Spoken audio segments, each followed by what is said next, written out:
There are innumerable mysteries surrounding the Vatican, many of which remain shrouded in mystery. Imagine instead if I warned you that hearing some things could alter your perspective on life forever. What secrets does the Vatican have stashed away?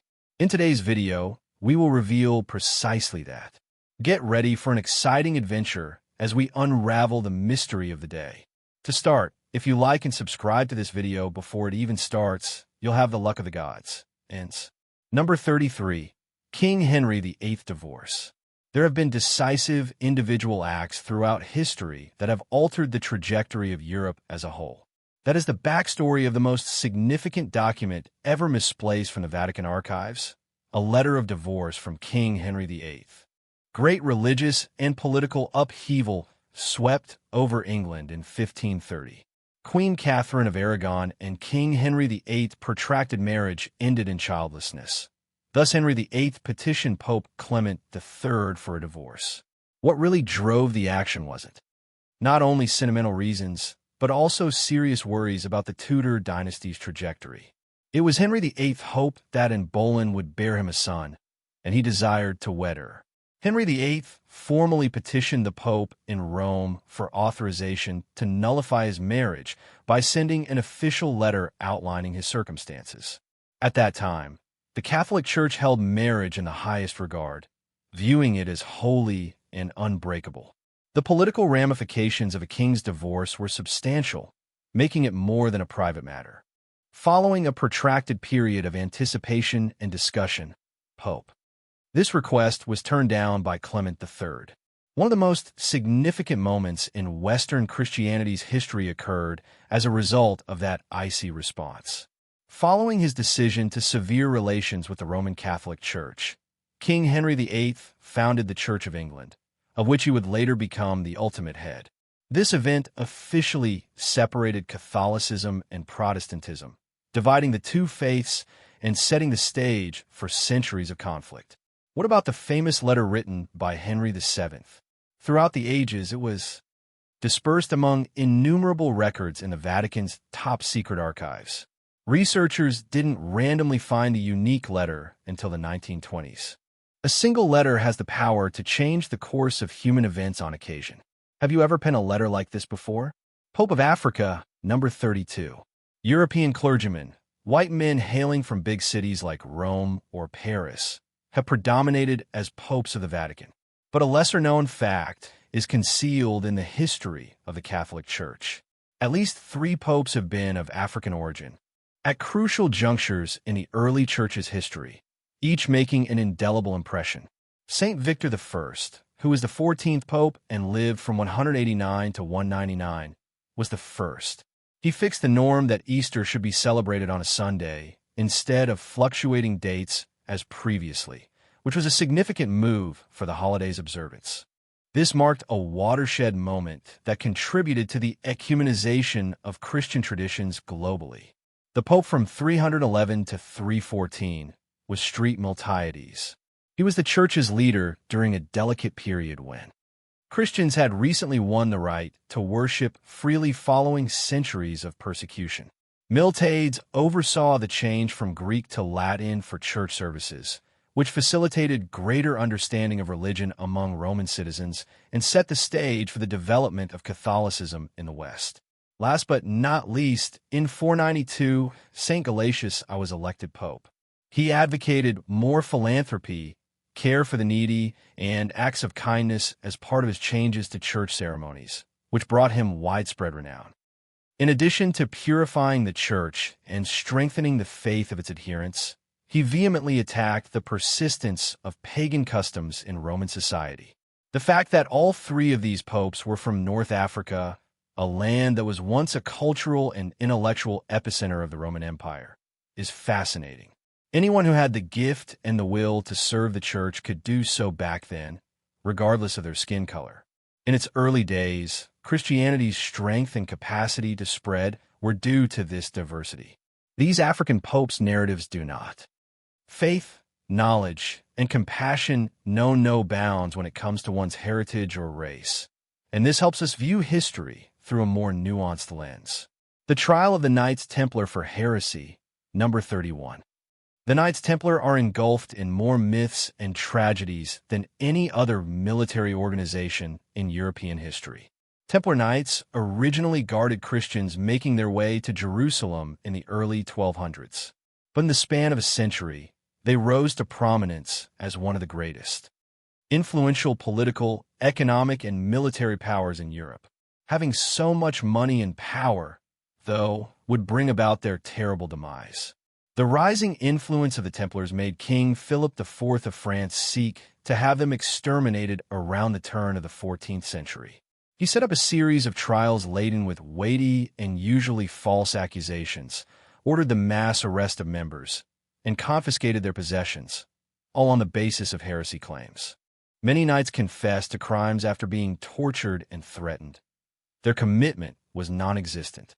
The Pope, Clement V, declared the destruction of the Knights Templar and ordered their leaders executed in 1312 in response to intense pressure from King Philip IV.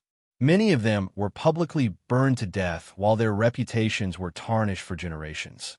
However, unexpected events abound in history. The Vatican unveiled a disturbing text called the Paramenum Chaenon about 700 years after it was written. Found in its top-secret records, it has, in a private session, Pope Clement V genuinely exonerated the Knights Templar of heresy, according to the record. They were not seen as heretics, to rephrase. The Pope still condemned them due to the immense pressure from the French king. Tragically, the tale of the Knights Templar is now seen as emblematic of the violent struggle between political power and religious militancy. The Templars' cryptic remnants, along with issues of fairness, dignity, and veracity, will linger in the annals of time for generations to come. Unit 30, the Exorcist Army of the Vatican. Few individuals are aware of this little-known fact. Over the course of many years, the Vatican has clandestinely amassed a large number of exorcist priests. Priests are being prepared in an academy set up by the Vatican to fight evil and drive out what they perceive as demons from people. A unique training called exorcism is attended by hundreds of priests annually in Rome from over 50 different nations, as well as the Liberation Prayer. Since 2005, this training has been regularly held for a week. As the Vatican sees a fast-growing phenomena globally, the objective is to enlist and educate an increasing number of individuals who are competent of handling property.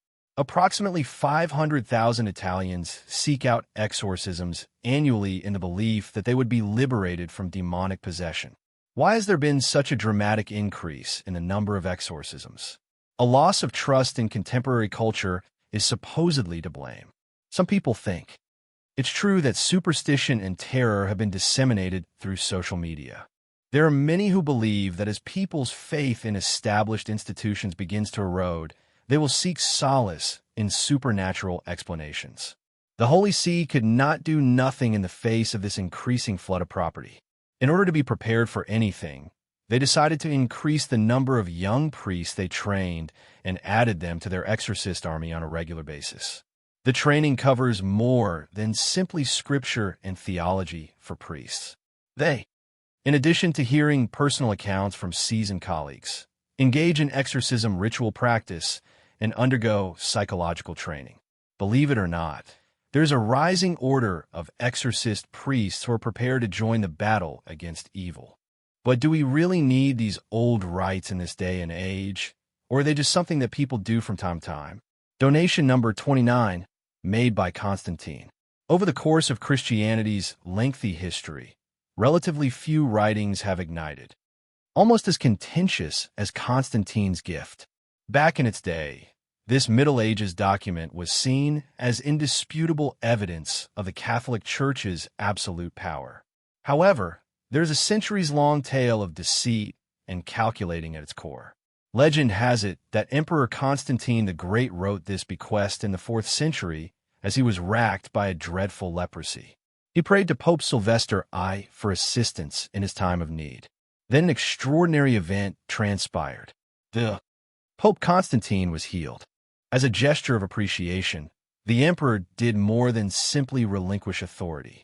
He bestowed upon the Church all of Roman Western territory. The gift of Constantine served as a powerful symbol of papal sovereignty over European kings and lords for a long time. This letter was instrumental in getting Pepin the Short and his son to relinquish the territories they had gained to the Pope, particularly in the 8th century. It was a deft power struggle between religious and the political sphere and the real world were inseparable.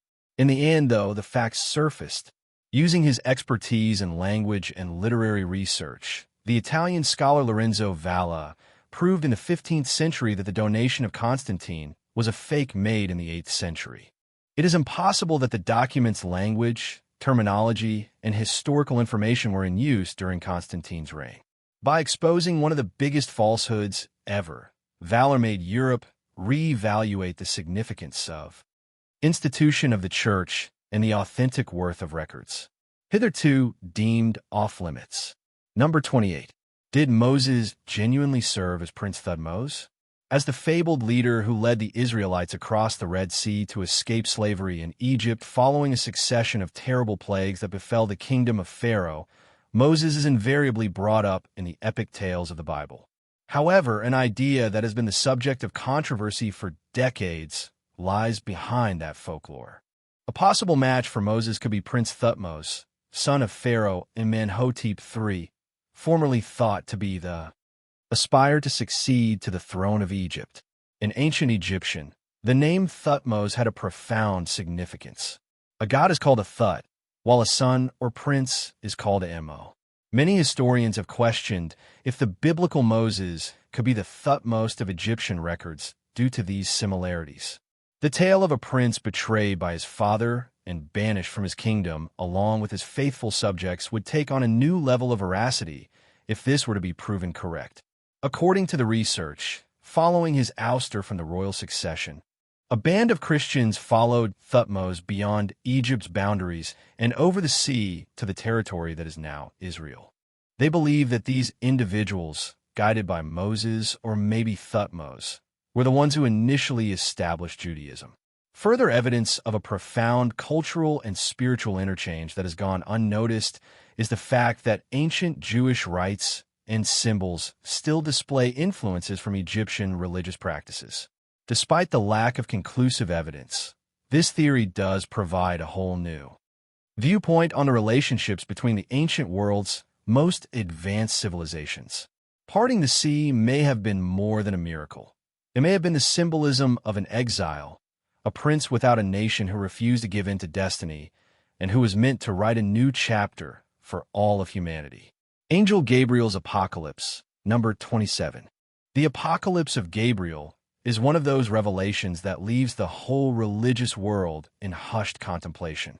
Some have even compared it to the most significant religious relics discovered after the revealed with the Dead Sea Scrolls. Numerous mysteries surrounding the beginnings of religion and humankind's past have been sparked by this stone tablet. Some place in the early Common Era, or perhaps the 1st century BCE, is when the apocalyptic of Gabriel's stone first appeared. It has been long since buried, having been there for more than 2 millennia. Intriguing prophecies are etched into the stone's surface in the form of hand-carved lines. One prophecy stands out among the rest because of how controversial it is. The Messiah, who is the son of Joseph, will rise 3 days later. Even though it was carved before Jesus was born, that one little statement has baffled historians since it mimics the tale of Jesus' death and resurrection. Scholars of the Jewish and Christian faiths are startled by this detail. The theologians will have to reevaluate their long-held beliefs if the stone's date is correct. Could this be proof that the Messiah prophecy is true, or just an unusual coincidence? Lived among the people before to Jesus' time, whoever authored the sentences is still a mystery, even to this day. According to some academics, the Archangel Gabriel, who frequently makes appearances in both Jewish and Christian folktales to herald monumental events, is the one who the Apocalypse of Gabriel is referring to. But no one knows for sure who wrote these prophecies or what they were trying to accomplish. Jesus' rainbow body, number 26. An unusual incident occurs in the Bible when Jesus makes an appearance to a trio of devoted followers enveloped in an ethereal, otherworldly glow. Countless hypotheses have been derived from that picture. The rainbow body is a term from Tibetan Buddhism that describes a person who has attained complete enlightenment. Some academics think Jesus was beaming because he had attained this level. After that, when we die, our physical bodies can become pure light. Those who achieve the rainbow body, according to Eastern mythology, have the power to transcend matter and become one with the cosmos, leaving behind nothing but their clothing.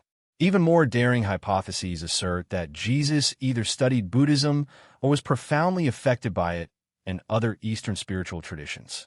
Proponents of this view point to parallels between the teachings of Jesus and the Buddhas, including an emphasis on compassion and the need to let go of worldly possessions in order to achieve inner freedom. It is for this reason that some think the Catholic Church has purposefully kept hidden or disregarded the idea that Jesus ever met Eastern philosophy for generations. 4. For many, Jesus' rainbow-colored body is more than a religious symbol. It's a mystifying link between Western and Eastern cultures. It serves as a timely reminder that cultural exchange can yield remarkable results, and that each new mystery presents an opportunity to reevaluate long-held beliefs. Number 25. The Enchanted Text of Pope Honorius III. It is surprising that the Vatican holds a book that stunned the entire Catholic world at one point. A sorcery supposedly penned by Pope, even himself, Honorius III. From 1216 until 1227, the Catholic Church was led by Honorius III. His exceptional devotion to his faith made him famous as Pope. And yet, many were surprised and suspicious when his name was associated with one of the most notorious grimoires, or books of magical practice. Pope Honorius wrote this book, which is known as the Grimoire. Its content, which includes rituals, spells, and directions for calling upon angels and demons, is distinctive, but the identity of its creator is what truly sets it apart. Purported writer. Rumors circulated for ages that it was written by Pope Honorius III as a secret manual for clerics who dared to explore the mystical realm. But it's not that easy to tell the truth. More than 4 centuries after Honorius III's death, in 1629, the book's first edition was published. A large number of academics have concluded that it is an elaborate hoax designed to take advantage of the religious leaders and their followers' beliefs. Superstition and a fascination in magic pervaded European culture throughout that era. Many would see a spell book bearing the name of the Pope as more credible and potent because of it. Even though its provenance is a matter of debate, the grimoire of Pope Honorius has a way of inspiring dread and distrust. Some think the Vatican is trying to hide it because it is a secret heritage. On the other hand, some think it's all just a sham designed to cash in on medieval superstition. Without a doubt, though, this book complicated matters by connecting the Church with the mystical, behavior that was before vehemently opposed by the Church. The Vatican's secret court, number 24. Very few people are familiar with the Apostolic Penitentiary located in the Vatican. This is the Catholic Church's hidden tribunal, where only the Pope has the power to absolve the most heinous of sins. Since its founding over 800 years ago, the Apostolic Penitentiary has maintained a virtual isolation from the outside world. Its job is to deal with church-related crimes, desecrates the Eucharist, divulges the secrets of confession, or commits a grave sexual sin. They're considered unforgivable and cannot be addressed by regular church courts. Over the course of several centuries, the Apostolic Penitentiary maintained strict secrecy, with all relevant records preserved in the vaults of the Vatican. Parts of this data have only recently started to trickle out to the public. It's a secret that this court gets very few cases annually, yet those cases do comprise stories that are both tragic and intricate. The Apostolic Penitentiary has been around longer than other tribunals in the Vatican, somewhere dark and secret, where the worst transgressions are stashed until the day they are finally exposed. For what amount of time will its mysteries be kept hidden? Another option is that the world will find out everything eventually. The 23 escape routes used by the Nazis. Europe descended into anarchy as a result of the conclusion of World War II, with numerous Nazi war criminals awaiting trial. The irony is that 90% of many ex-Nazis were able to flee Europe by way of Italy, facilitated by a clandestine network called the Rat Lines. The involvement of influential Catholic clergy and covert organizations in this escape plot is what's most alarming. Of these, the most notable and divisive was Bishop Alois Hudel. In addition to his outspoken support for the Nazis, Bishop Hudel helped thousands of ex-Nazis escape persecution by using his position in the church. Equitable treatment. Notorious war criminals were able to get falsified passports and new identities through Hudel, who had significant connections in Rome. After fleeing Germany, numerous men sought sanctuary in Italian monasteries, where they remained until they could safely traverse the Atlantic. There was more to come from the Rat Lines network. Using refugee travel documents, it helped war criminals depart Europe undetected, taking advantage of backing from the International Red Cross. Ratlins is still highly regarded in the most gloomy periods following the war. It brings up weighty concerns regarding accountability, ethics, and the decades-long lack of discussion. Code of the Bible, number 22, inspiring countless individuals to believe in mysteries and miracles. The Bible has always been there. However, a book in the latter part of the 20th century ignited fresh debate. Biblical Enigmas, written by Michael Drossen. Drossen asserted in this book that he had deciphered hidden prophetic codes in the Bible. Codes, in his opinion, might foretell the fate of mankind. He used an algorithm known as the equidistant letter sequence, or ELS. In theory, it's not too complicated. To create a new word or phrase, you select a letter from the text and then skip a certain number of letters. Zen asserted that he had used this method to unearth a string of prophecies concerning significant occurrences in history, including the murder of John F. Kennedy, the terrorist attacks of September 11th, World War II, and the development of the atomic bomb. These apparently true claims disturbed many readers. The concept of a Bible code and its predictions were rapidly disseminated worldwide. Is it true that the Bible contains a prophecy regarding something supernatural? On the other hand, this is not accepted in the mathematical and scientific community. The ELS approach has been demonstrated by numerous studies to be applicable to any lengthy text, not limited to the Bible. From the assassination of Martin Luther King Jr. to the occurrence of natural catastrophes, the same experiment has yielded innumerable predictions when applied to Moby Dick and even contemporary works. Evidently, these communications are only byproducts of rearranging the alphabet. However, to this day, the Bible code is still considered a top-tier modern mystery. Is the Bible the inspired word of God, or is it simply a linguistic charade? Maybe everyone needs to figure it out for himself. The Christ myth, number 21. A lot of folks are still scratching their heads over a daring notion that poses a question. Could the possibility even exist that Jesus did not exist? Here, Jesus Christ is seen as little more than a product rather than a historical character. Imaginative, similar to the tales preserved in oral tradition for generations. Canadian writer and historian Earl Doherty is a vocal proponent of this view. In addition to denying that Jesus ever lived, Doherty argues that he had very little to do with the actual establishment of Christianity. He thinks that the gospel accounts of Jesus' life and death are nothing more than recycled myths from other ancient civilizations. One of the most heated arguments has begun because of this inside the academic community. Do the Gospels in the Bible contain historical accounts, or are they literary works with symbolic meaning? The Gospels, according to these academics, are like old biographies in that they detail the verifiable biography of a genuine person. But there are more and more people who are saying no to this. They note that many stories contain elements from Jesus' life, including his miraculous birth to a virgin mother, his amazing miracles, his crucifixion, and resurrection. Place like Greece or Egypt. Why aren't there any non-Christian sources that provide a clear account of Jesus' life from the same time period, if he was a genuine historical figure? The majority of our knowledge is derived from authors who lived long after the actual events took place. This also casts doubt on the veracity of the Bible's recorded events. Certain individuals hold the belief that the Vatican's secret vaults contain undisclosed documents that have the potential to disprove the entire gospel of Jesus Christ.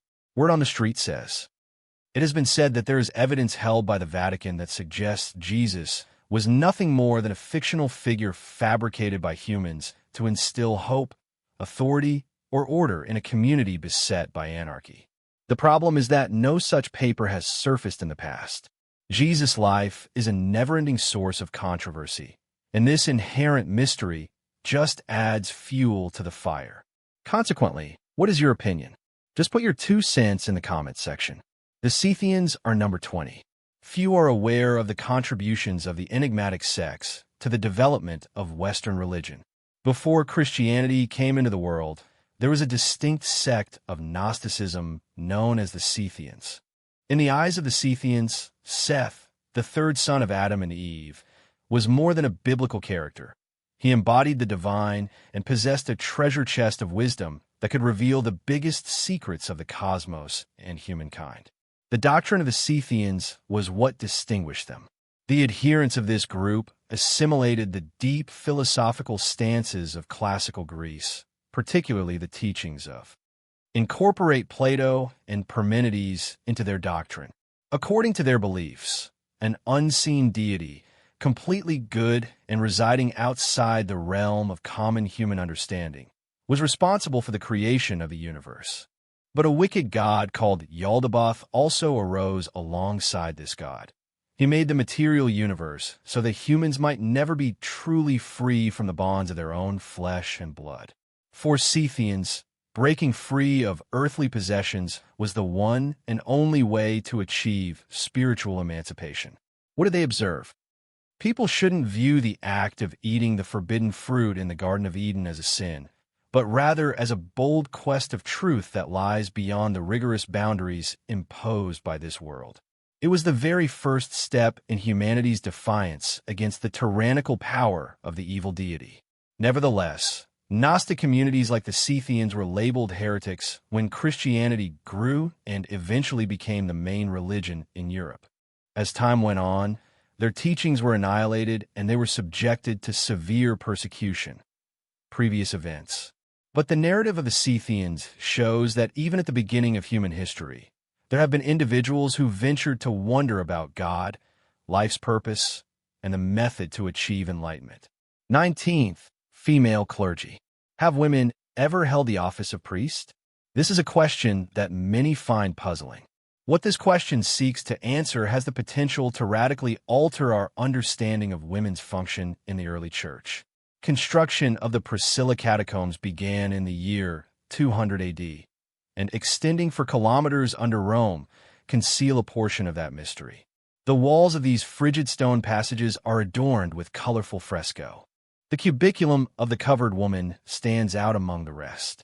An image of a woman in a cloak making a ceremonial motion with her hands extended is shown. The fact that her attire is so similar to the garments used by priests during Mass is even more astounding. However, that is not all the proof. Within the Greek chapel, there's another room that. Within the same catacomb complex, there is a painting depicting a gathering of ladies partaking in a religious ritual while seated around a table. Historians and archaeologists are deeply divided on this picture.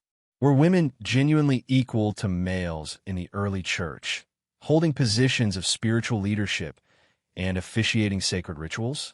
Images like these have led some religious historians and researchers to conclude that the first Christian societies may have had female priests. These paintings are more than just art pieces. They show that religious life was significantly more inclusive and diverse than we might think. Nevertheless, the Vatican is strongly opposed to this interpretation. No historical evidence of women serving as priests exists, according to church leaders, who dismiss the pictures as symbolic or the work of an imaginative artist. There has never been an official female priest in the Catholic Church, according to the Vatican, which stresses that the Church's tradition is based on Jesus' example. Ancient Christian tradition. Was the early church's religious history less closed off and more diverse than often believed? On the other hand, are these remnants just that, past illusions? Is it possible that further anecdotes about women who had positions of spiritual leadership are still untold? 18th, the letter written by Mary, Queen of Scots. In the Vatican Archives, among other classified documents, lies a letter that contains a whole tragic chapter in European history. Mary wrote this letter in French. On November 23, 1586, Stuart, Queen of Scots, spoke to the Pope. Not only was Mary begging for her personal redemption in those last lines, but she was also documenting the anguish and cruel destiny of a deposed queen. After being exiled for over 20 years, Mary was held captive at Fotheringhay Castle, where the letter was penned. From being queen at a young age to being deposed, exiled, and ultimately imprisoned by her cousin, Queen Elizabeth I, her life had been an unrelenting struggle. The English monarch Elizabeth I, who saw Mary with dread because she thought she may usurp her throne. Mary humbly sought the Pope's pardon for her transgressions and fervently prayed for the ultimate protection of the Catholic Church's highest authority in the letter. As someone who had been a queen before, she spoke of the betrayals, years spent in chains, and loneliness she had felt. In addition to pleading for the Pope's pardon, Mary forewarned him of the perils and intrigues that some of the cardinals in the court were involved in. According to her, the trial's condemnation. Her case was unlawful and unfair, and she pleaded with the Pope to intervene on her behalf. Still, Mary's best efforts yielded no results. The Pope did not respond. The death penalty she received for her claimed plot to kill the Queen of England put an end to her last chance of survival. The Vatican Archives have preserved the letter for all time. It is a reminder of a troubled period in history and a metaphor for the strength and anguish felt by a dying queen. Case 17. The extortion of Michelangelo. At times, the Vatican is a place where faith-based narratives coexist with cases involving some of the most illustrious figures in art history from throughout the globe. An extortion letter seeking the ransom of two priceless documents closely linked to the Renaissance artist Michelangelo was unexpectedly presented to the Vatican in 2015. The thieves, who want to remain nameless, sought 100,000 euros. The news that these two documents had really been stolen in 1997 astonished everyone. Still, no one knew about the heist for almost 20 years. Only after receiving the extortion letter did the Vatican publicly recognize the occurrence. What exactly were these papers, then? Michelangelo himself had authored one of the letters. Such letters that have survived from him are so rare that they are regarded invaluable artifacts. The second document is highly sought after by art collectors and historians worldwide, even though it simply bears Michelangelo's signature. The Vatican flatly refused to sell these artifacts when asked to do so, come to an agreement with the extortionists. Regardless of the importance of the documents at stake, they vowed they would resist any unlawful coercion. Most astonishing, though, is the fact that the Vatican maintained secrecy for nearly 2 decades following the heist. The two priceless documents that bore Michelangelo's name have never been found, and no one knows who was behind the extortion. Should you be privy to the whereabouts of those papers, it would be wise to reach out to. Seek compensation from the Vatican. The 16th. Those who plotted to have Jesus crucified. The central tenet of Christian belief for 2,000 years has been the account of Jesus' death on the cross and subsequent resurrection. But for a long time, whispers have circulated about a secret in the Vatican Archives that would rock the Western Catholic establishment to its core. An extremely contentious belief states that Jesus' crucifixion was actually a carefully planned plot. Speculation centers on the existence of a classified document, secret recording of truth held within the Vatican. True death on the cross was not experienced by Jesus. His rescue actually came about as a result of an underhanded deal he struck with Pontius Pilate, the Roman ruler who had ordered his crucifixion. A sponge dipped in vinegar was offered to Jesus as he hung on the cross, so the tale goes. The conspiracy theorists contend, however, that he was put into a deep coma-like state by a potent sedative that was buried in the sponge. After that, Jesus was lowered from the cross, in a condition of clinical death and surreptitiously brought back to life by his devotees. Resurrection 3 days later was merely his awakening from a deep sleep, according to this story. If proven correct, this notion would rank among Christianity's most closely guarded secrets. Not only would the claim that Jesus did not die on the cross shake the doctrine at its core, but it would also bring up innumerable new problems regarding the actual functions of historical personalities and the ultimate goal of the entire Bible: narrative. All of this is still just conjecture and hearsay at this point. The crucifixion plot is still debated today, and no authenticated document has ever told this scenario, the one that many people are still fascinated by. Number 15, Galileo's trial. Inventors have lost everything at times in human history due to a single revolutionary idea. This is the life of the famous Italian philosopher and astronomer Galileo Galilei. Galileo was summoned before on April 12, 1633. The Roman Inquisition. He was publicly alleged to have supported heliocentrism, the doctrine positing that the sun, rather than the earth, is the center of the universe. This was a terrifying concept that would shake the foundations of European religion and power at a period when the Catholic Church maintained that the world was static. Galileo was compelled to defend the idea. He had devoted his life to learning before a group of severe judges. But the Church's demands were too much to bear. His guilt was determined by heresy and was subsequently released from prison. Rather than being handed a death sentence, Galileo was remanded to house arrest, where he would spend his last years alone. Little is known about the centuries-long secrecy of this landmark trial's official records in the Vatican Archives. There is more to these records than meets the eye. Such artifacts testify to a time when religious belief and scientific inquiry were diametrically opposed.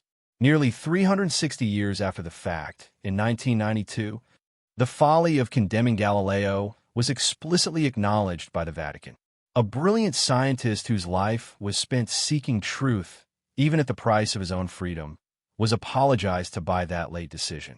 Number 14, the Silver Hammer of the Vatican.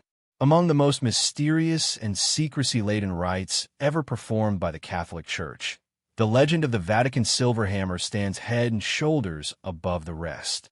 Although the majority of people around the globe hold the belief that need no more than the presence of a medical professional, yet the demise of a pope is seen as a significant event that elicits its own distinct and, at times, unsettling rituals. An historical custom states that the person with the official title of Camerlengo must confirm the pope's demise once the pope dies. Camera slang has it that the pope is actually dead when a little silver hammer taps his forehead 3 times.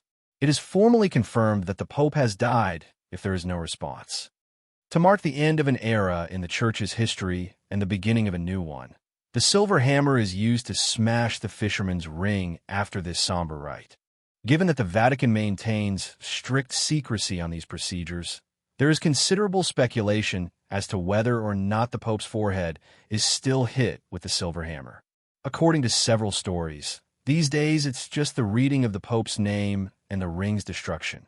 Stay put, with the silver hammer kept on display as a testament to heritage. The Vatican's silver hammer has gone missing, but anyone with knowledge regarding its whereabouts can post a remark below this video. The 13th, the jewel-encrusted church skeletons. In 1978, a crew of laborers in a peaceful Rome suburb were planting grapevines when they unearthed an old tunnel system. As they continued down the dimly lit hall, a terrifying and bewildering sight materialized before their very eyes. A row upon stack of human skeletons, seemingly endless. Skeletons numbering up to 750,000 were found there, according to some estimations. People who perished as early Christians due to persecution, plague, or extreme poverty are buried here. Once they were found out, their destiny again took a twist nobody could have predicted. A deep crisis befell the Catholic Church in the 16th and 17th centuries when the Reformation spread across Europe. as a result of their dissatisfaction with the leadership of the Holy See. As a result, the Church chose to incorporate these unidentified remains into worship in order to inspire reverence and faith among believers. It didn't take long for monks to identify the bones they unearthed from Roman catacombs as the remains of long-dead martyrs. After being picked out, every skeleton was meticulously cleaned, put back together, and then gilded with costly silks, diamonds, and silver. Many of the skeletons even had crowns on them, and a few of them even had scepters or staffs in their hands. This display of jewel-encrusted bones took place in churches. Large numbers of people rushed to witness what they perceived as a miraculous event. The opportunity to see a glistening sacred artifact up close was, for many, a concrete demonstration of the proximity of earth to paradise. Protestant factions in particular were skeptical, viewing the whole thing as nothing more than a power ploy by the Church to show off its wealth. This started a trend across Europe of people seeking to acquire sacred artifacts. From aristocratic families to merchant guilds and even tiny communities, everyone was trying to buy a saint skeleton that the Vatican has approved. Churches often displayed such artifacts with great pride. The transportation of these skeletal remains from Rome to Germany was so important that whole communities of monks were devoted to the task. Major events were held every time the sacred bodies made an appearance, elevating the Vatican's reputation. People started to doubt the artifact's veracity when the Enlightenment gained momentum. Undocumented immigrants were ordered by certain governments, as Austria under Emperor Joseph II, should be disposed of or recycled. These jeweled skeletons are still kept by numerous churches in Germany, Austria, and Switzerland as a part of their history. Are these skeletons something you've ever seen? Leave a comment with your ideas if you like. The 12th number is Judas' 30 pieces of silver. Judas Iscariot taking 30 pieces of money in exchange for betraying Jesus is one of the most chilling scenes in the Bible. The value of the 30 coins has baffled generations of people. And what happened to them in the end? As one delves more into what appears to be a very insignificant detail in the Bible, more and more mysteries are revealed. Multiple levels that continue up to the current day. The value of 30 pieces of silver was low in antiquity. The amount was probably 30 shekels of Tyre, a silver coin widely used in the Middle East, according to scholars. About 14 grams of nearly pure silver constituted 1 shekel. The amount Judas received would hardly exceed, according to today's currency rates, $300. His indelible mark on the history of faith is nearly hard to imagine, considering how little he accomplished. The gravity of Judas' error became crystal clear to him shortly after Jesus' arrest. The priests rejected his attempt to return the silver. A plot of land called the Field of Blood, where foreigners without kin were laid to rest, was eventually purchased with the cash. Countless urban legends sprung up throughout the years about what happened to the 30 pieces of silver. Medieval coinage was supposedly from Judas started to appear in collections of sacred artifacts all around Europe. There was widespread belief that these coins were the originals, that they had been passed down through the kings, and might even be stashed away in the Vatican's enormous treasure. Someone who owns a coin from Judas, so the story goes, will be cursed with bad luck or the mark of betrayal itself. Is the idea of owning such a coin appealing to you? 11th, the Jewish treasury in the basement of the Vatican. Certain valuable possessions not only benefit the owners, but also get intertwined with what becomes of societies that have existed for thousands of years. The fabled menorah stands out among these as one of the most renowned stolen religious artifacts in history. Even now, a lot of people think it's in the Vatican's secret vaults. Jerusalem was leveled by the Roman armies headed by General Titus in 70 AD, marking the beginning of the narrative. Seizing all valuables, including the solid gold menorah, the holiest symbol of Judaism, the Roman soldiers stormed the holiest temple of the Jewish people. Even at present, the Arch of Titus in Rome impressively depicts Roman troops bearing the menorah. The Romans triumphantly displayed the menorah around the bustling streets after their victory, and then they preserved it in their imperial archives. The destiny of the menorah been shrouded in mystery ever since. In the time of the northern tribes' invasion of Rome, it was supposedly buried deep underground. According to some, it was laid to rest with the Visigoth ruler Aelric when he fled the city. Yet, there are many who deny. Disappeared amidst the historical upheaval after being brought to Carthage and captured by the Byzantines. Maybe the menorah never even left Rome. Somewhere in the Vatican's hidden rooms, according to many experts and archaeology buffs, is where it is stored. Some even go so far as to claim they have caught a glimpse of the temple's menorah or other priceless artifacts in the church's heavily guarded rooms. But the Vatican has remained silent on the matter. Nobody has ever been able to put a finger on what exactly happened to the menorah. Absolute sureness is the story that the Vatican houses a priceless artifact from the Jewish people, just that, a legend passed down through the ages. Jesus Street, Olin Blood, number 10. One historical narrative that exemplifies these qualities, along with being full of surprises, is the one about the theft of the Holy Blood in France. A little town in northern France was the scene of the crime. Burglars stormed a historic cathedral in the dead of night in search of priceless artifacts, including gold, silver, and antique furniture. Upon seeing the ornately carved golden reliquary set high on the altar, their hearts leapt with joy. The bandits stole the box, thinking it contained priceless wealth. They didn't find any precious metals or diamonds in the box until they arrived home.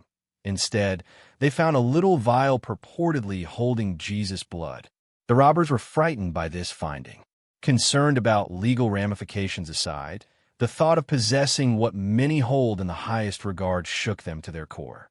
Having no idea how to handle the thief reached out to Arthur Brand, a well-known art theft detective in Europe, about the stolen piece. One request was all they had. Please return the box without delay and refrain from asking any more inquiries. It all worked out, and the priceless artifact went back to its rightful home. Both the sender and the receiver felt relief as the matter came to a close. However, it did prompt contemplation among everybody. Faith in things that transcend human understanding are often more valuable than anything money can buy. Measure. Book 9. Moses' Hidden Writings. The 6th and 7th books of Moses are among the most mysterious aspects of ancient religion, and this has led many to wonder and argue over them. The Vatican is alleged to have concealed or outright prohibited certain manuscripts due to the supernatural abilities they supposedly possess. Superhuman abilities that surpass those of any canonized holy book.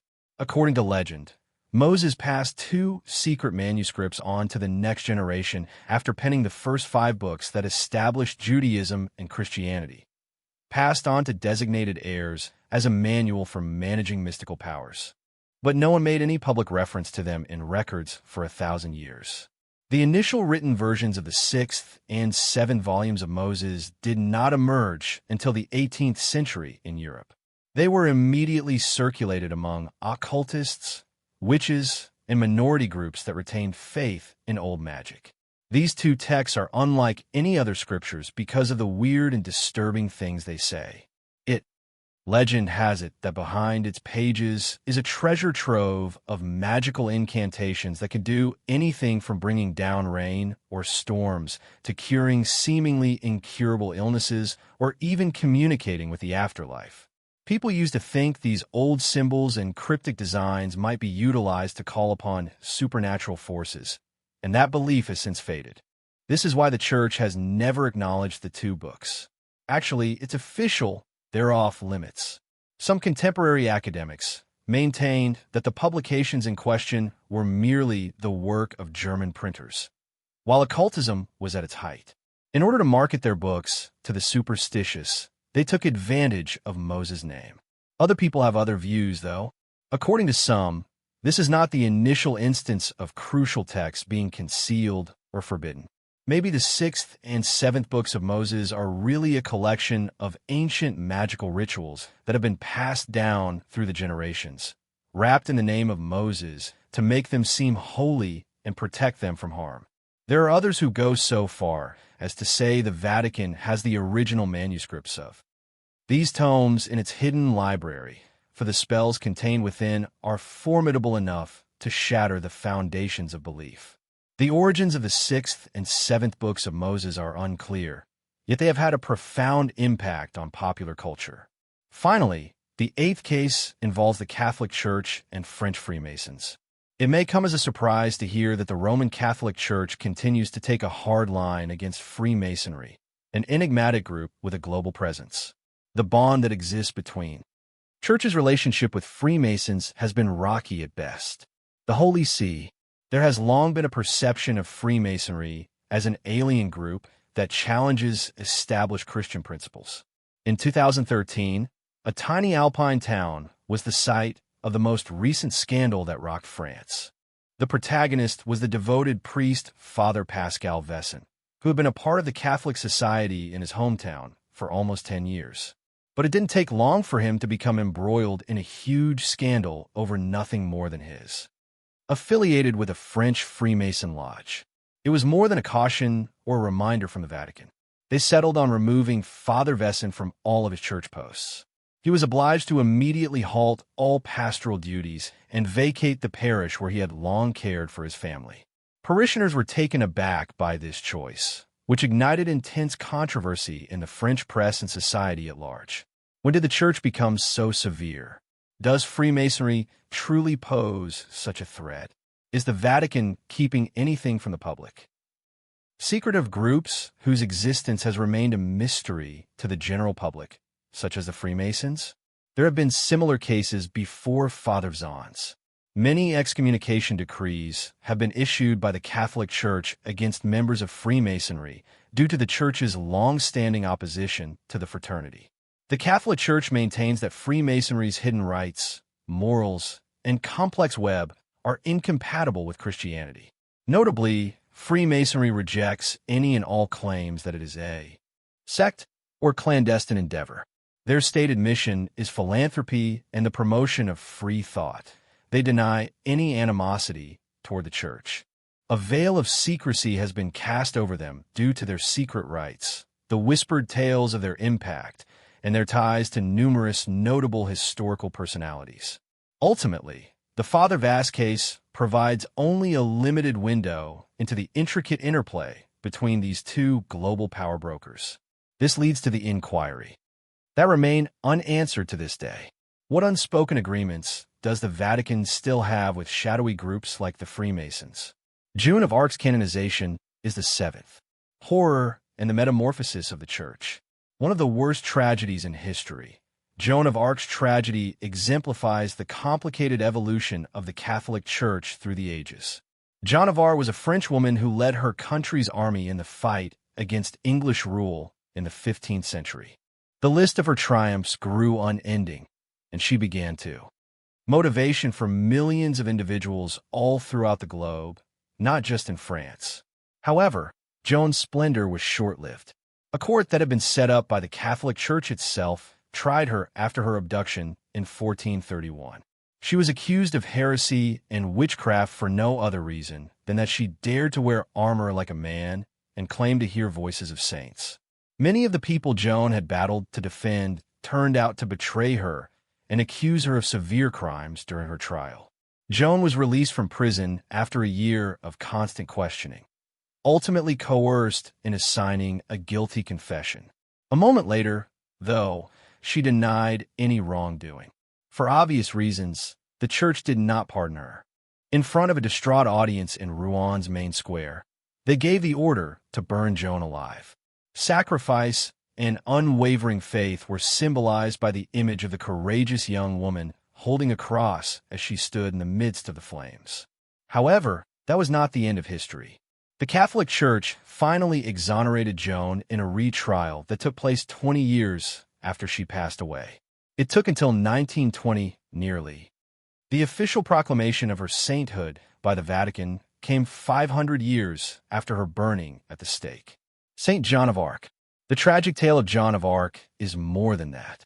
Additionally, it mirrors the struggles and changes that have taken place within the Church throughout the years. Someone who was previously despised for their heretical beliefs is now revered as a hero for their bravery and devotion.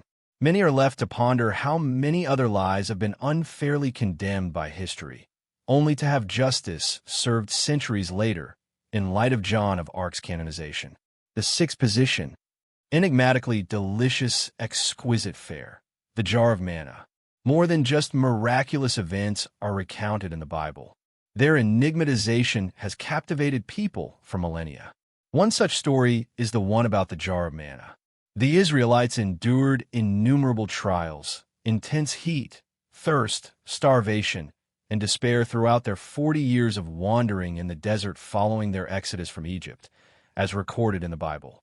An unparalleled miracle was worked by God during those dreadful times.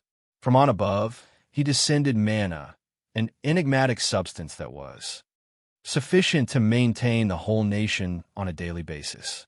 According to ancient writings, manna would fall to the earth each morning like a layer of dew, and its small white flakes would have a subtle sweetness that would be perfect for baking bread. The miraculous survival of the nation was only part of what made manna unique. Following Moses' instructions, Aaron was to take some manna, put it in a golden container, and then set it inside the Ark of the Covenant. His purpose in doing this was to bring glory to God in the eyes of the generations to come and faithfulness. However, the jar of manna mysteriously disappeared over history. Its precise whereabouts and method of disappearance remain a mystery. When the temple in Jerusalem was destroyed, some think the priests concealed the jar of manna and the Ark of the Covenant underground. Others maintain that an old church in Ethiopia continues to claim responsibility for protecting the Ark by smuggling it there in secret. The jar of manna, along with other holy artifacts, may be held by the Vatican, according to certain theories, far away in its vaulted records. There have been numerous searches for the jar of manna, but no one has yet succeeded in discovering its whereabouts.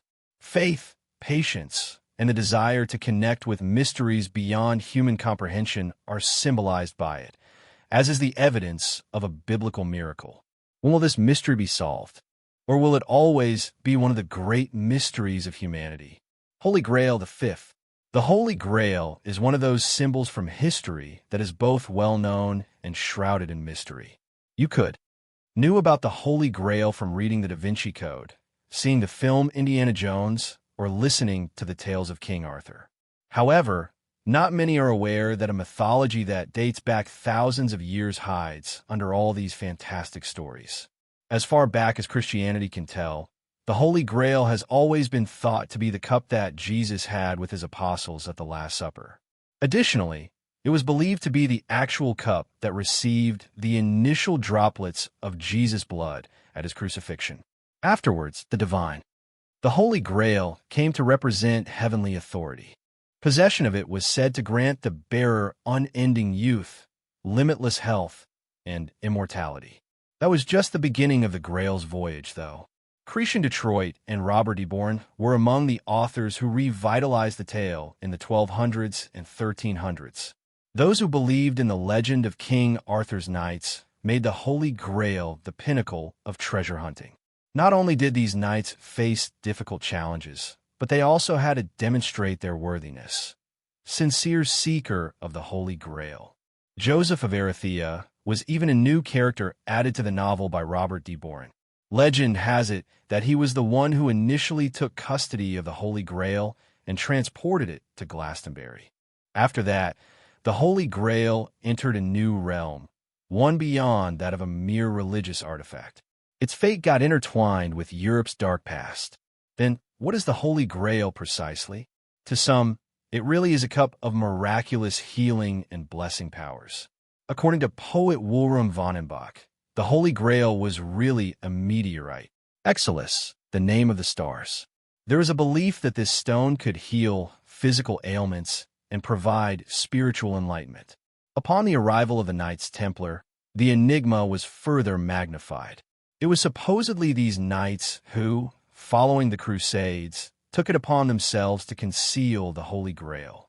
But King Philip IV of France tracked them down and killed them, perhaps because they knew the secret of the Holy Grail. An enduring enigma in Western mysticism is the whereabouts of the Holy Grail. Religion. Does it represent a hidden family line, a stone, or a cup? Everyone is guessing. Maybe the Holy Grail's allure as a symbol has always stemmed from its inherent ambiguity. The fourth item is the Veronica veil. The Veil of Veronica is one of the most enigmatic and affecting Christian artifacts, and it is also one of the most famous and contentious. As Jesus was en route to Golgotha to bear his cross, the narrative starts in his last days on earth. Myth has it that in the midst of Veronica, a courageous woman emerged from the throng of people on the busy street.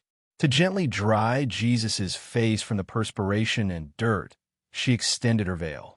Quite miraculously, as she retracted the fabric, she found an imprint of his face.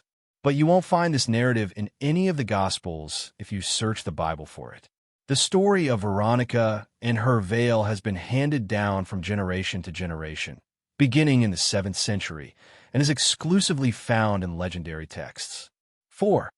For many, this tale represents empathy while also being a riddle. What remains of the veil today just adds to its aura of mystery. Different churches hold several sacred veils. There are two versions of the sacred artifact.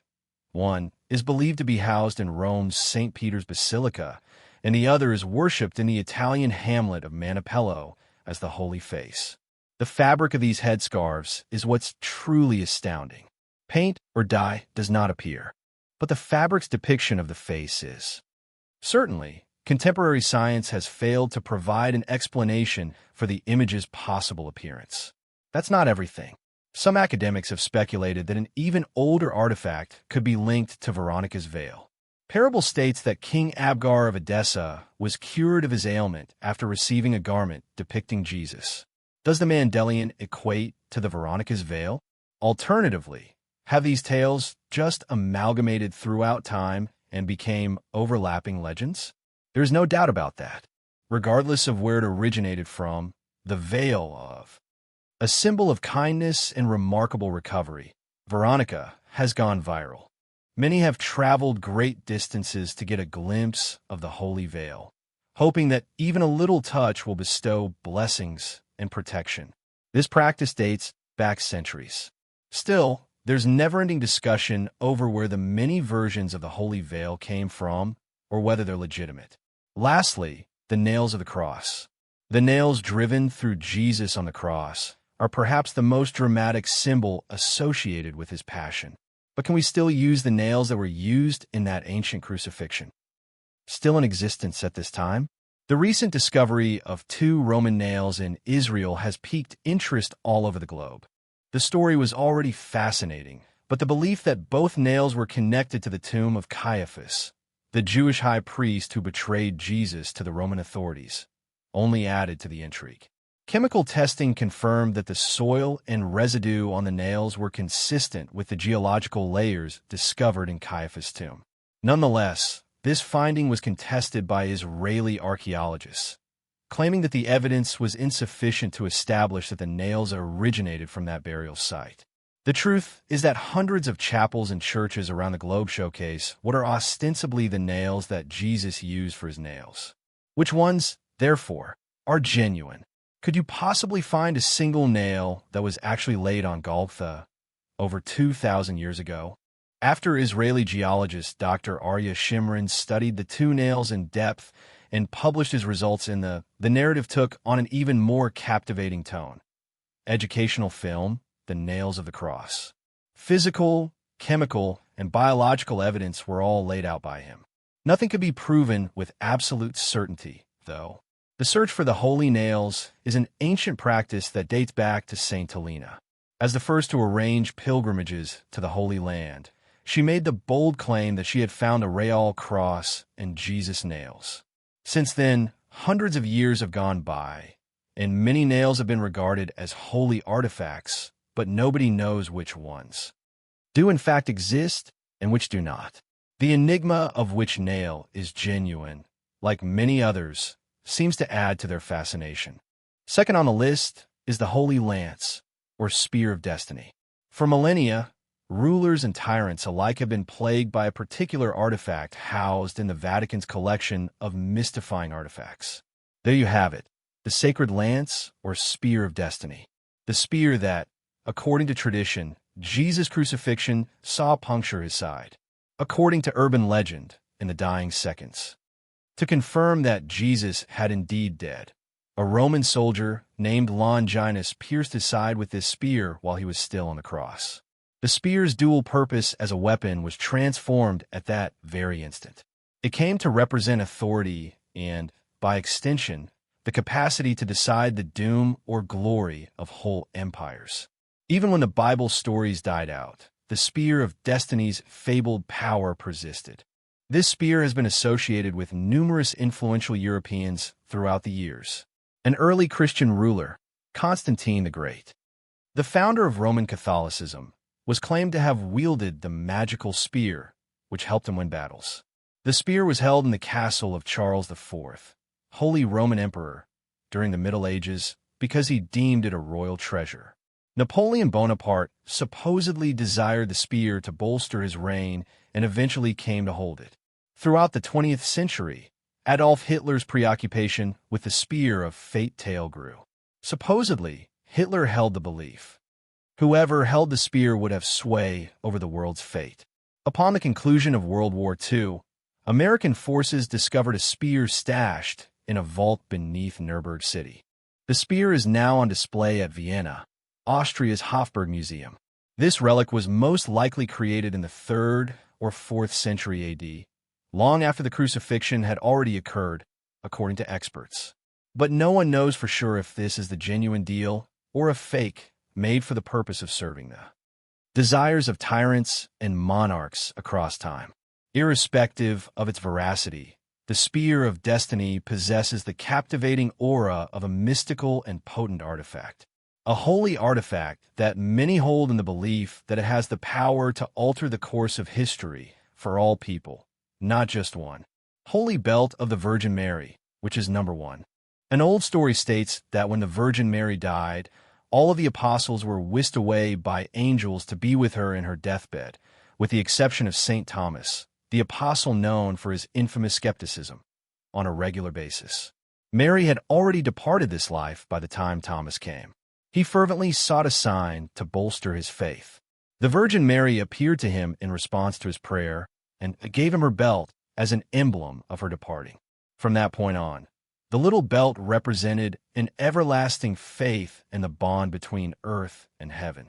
However, that was not the last chapter of the sacred belt's tale. An Italian businessman who was making a visit to Jerusalem in the 1200s wed the daughter of the man who responsible for safeguarding the holy artifact. He returned to his nation with the belt after their wedding, and the sacred item set out on a new adventure in Italy. The belt was almost taken by robbers at one point, but they were unsuccessful in every effort. This has ensured the holy belt's preservation and veneration for generations. The holy belt is now housed in the illustrious Cathedral of Pau in the Tuscany area. Only on significant feast days is the relic made public 5 times a year, attracting countless devotees and travelers from throughout the globe. These gatherings provide more than just a chance to see one of the world's oldest artifacts. They also provide people a chance to think about miracles, faith, and the marvels that have survived the test of time. Whether you believe in miracles or not, the tale of the Virgin Mary's sacred belt is a powerful example of the importance of tradition, dedication, and, most importantly, the faith that people put in seemingly insignificant things. It means a lot that you stuck around to the very end of today's video.